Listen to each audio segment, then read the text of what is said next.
This is a review of the Ross Elementary Proposed Technology Plan for 2021 through 2026.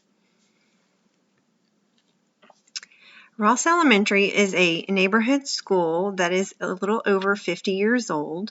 Currently, the building has a total of 39 classrooms, 2 computer labs, a library, cafeteria with an attached stage, a gymnasium, and a main office area. We are up for rebuild and redesign next summer, and so we're looking forward to that. But that's not going to change our mission statement. It is our vision at Ross to provide intentional character education and meaningful learning experiences in order to develop authentic relationships and self-direction that will grow our community into trustworthy, respectful, responsible, fair, and caring citizens. And we will also want those citizens to have a passion for learning and a heart for helping others. Our focus areas for the technology plan are looking at curriculum integration, staff development, community engagement, infrastructure, and budget. So let's take a look at each one of those individually.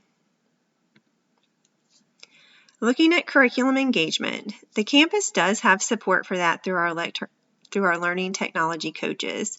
We do have that assigned to each campus, and their primary responsibility is to support teachers in developing and teaching lessons that effectively integrate the use of technology into student learning.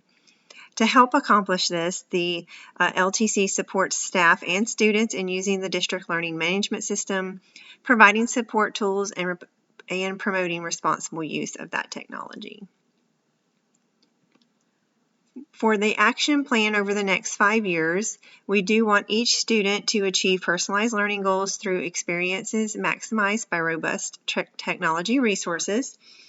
And to reach that, we have some steps here: implementing individual student conferences to set individual goals, collecting and analyzing data from student surveys to identify blended learning activities that increase their engagement, and then continuing to provide support to access the updated technology resources.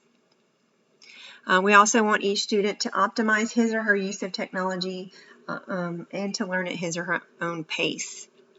So we're going to explicitly model training tools and processes for each technology resource, create and evaluate training tools for students to use when practicing the use of those technology resources, and then ensure identified tools, practices, and processes are implemented into each classroom. So another focus area is staff development. And the campus capacity and the technology integration will be built by creating opportunities for learning, mentoring, and cross-training. The campus will identify needs and create mentor protocols to address those needs through tools and need-specific training, and then make sure that the necessary tools are provided and implemented within the training for practice. So the action steps that we have to reach our goals here for staff development, we do want to develop a mentor process that will foster team growth and technology integration readiness. We'll start by identifying campus needs and developing mentor training protocols, making sure that we evaluate the tools that can be used to support the mentor process, and then provide training for those tools and resources. We also want to develop training based on campus needs that promotes accountability and success of technology integration. So we work to identify each contact personnel on the teams, identify roles and responsibilities of each person, and then provide training and continually reflect to improve the training process. Another important focus area is community engagement.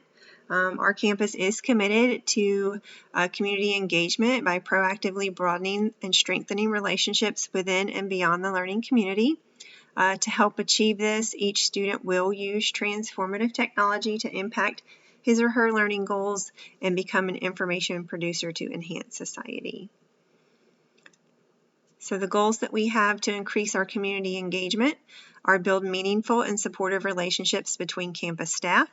We do want to create a team consisting of grade level liaisons from each team, create a survey to determine the status of the team relationship and then analyze those results and how we can improve on that, and then provide training tools that promote positive team interactions.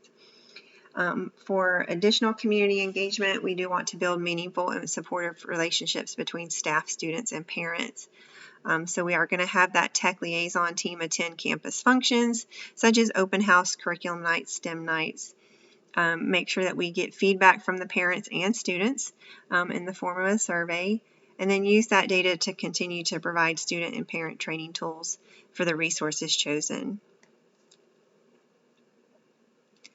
Looking at our infrastructure, the goal of the district and campus is to ensure that resources are allocated to continue providing technology that impacts instruction and student engagement.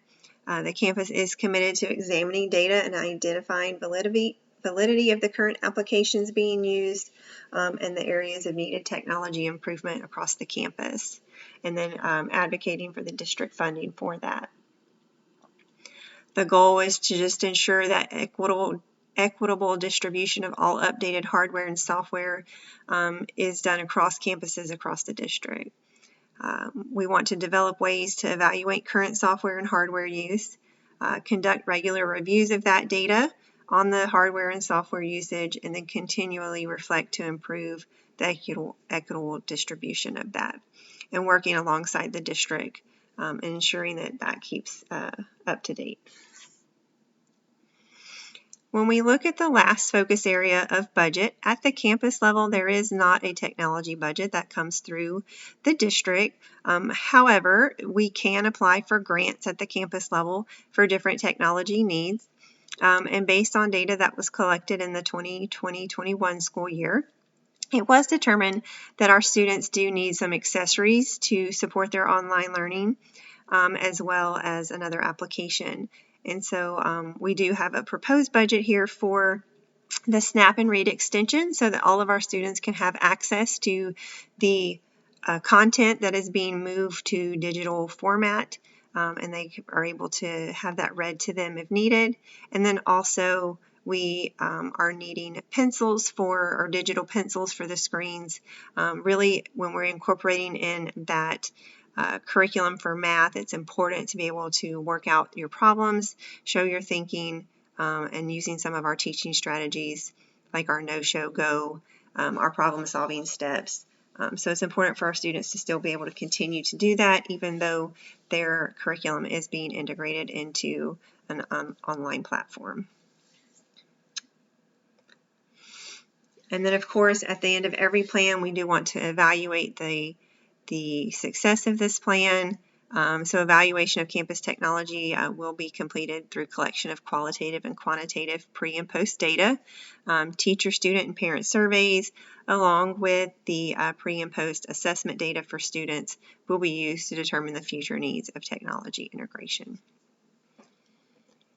And I did use information from the Clear Creek Independent School District Strategic Plan, as well as our Ross Elementary mission statement.